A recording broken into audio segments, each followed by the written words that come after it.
So as you can see, I thought about many titles for this talk. And when Britta, my best friend, and I founded a business 4 years ago, we didn't know what we were getting into, but many people around us protested and warned us against it and told us it was a terrible idea. So one of the talk titles I considered was Ignore Your Grandma's Advice, because our grandmothers were particularly vocal opponents of this idea.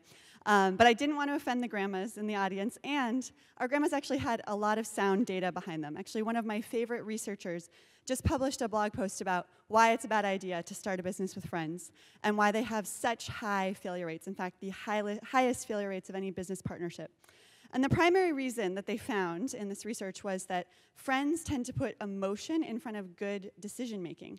And you can imagine what avoiding conflict for the sake of someone's feelings could do for a business. It's not really a formula for success. So when Britta and I were starting out our business, we decided to set a set of ground rules. And before we started working on product or market strategy, before we started anything else, we wanted to think about our values and our goals and how those aligned with the risks we were willing to take. And that was sort of the formula that we used to set these ground rules. And we didn't think just about the degree of risk we were willing to take, but also what we were willing to risk. And what we weren't willing to risk was our friendship. We decided we wanted to prioritize and protect that in everything that we did. So we drafted the Zebra Accords, which are essentially a code of conduct initially for us and now for our team as our organization grows. And these are the rules and expectations we set for everyone on their actions and how the expectations for treating one another.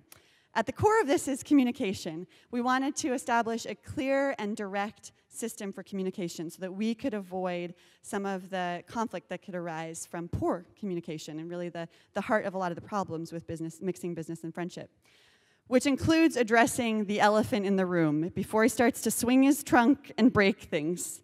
And I can tell you a lot of stories about times we did this well, but I thought it'd be a lot more interesting to tell you about a time we failed miserably, and that would sort of illuminate my point. So about 2 years into the business, we were exhausted, and we were stressed, and we were stretched thin. It was tough. And we got together at the end of a long day to just debrief recent events. It was a dark and stormy night.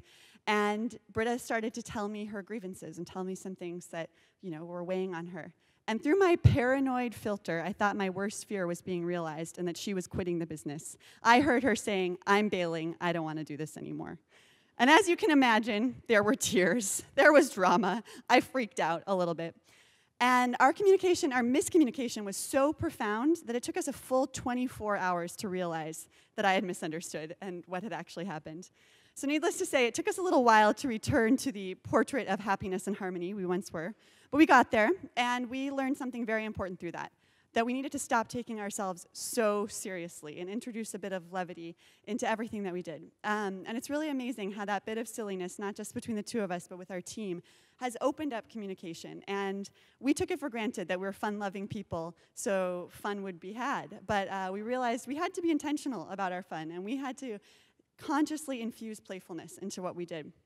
A couple of tactical tips if you're looking to infuse playfulness into your culture. I recommend choosing a mascot and costumes, both very helpful tools for introducing that little bit of levity into your own life. Because sometimes startups feel like pushing a boulder uphill only to have it roll down and smush you again and again, and you just keep getting up and pushing it up that hill.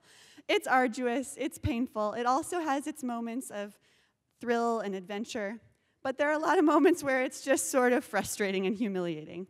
And you make the best of it. And I really ultimately disagree with the research, because I can't imagine doing this with anyone but my best friend. The trust, support, loyalty, and honesty we share is unparalleled. And the foundation that creates for our business is rock solid. And so I feel very, very grateful that I get to come to work with my best friend every day, and that I get to share moments like this with her. We are officially on the clock in this photo, just so, and continue this great adventure. So I've come to believe that if you do what you love with people you love, the rest will work itself out. So thank you.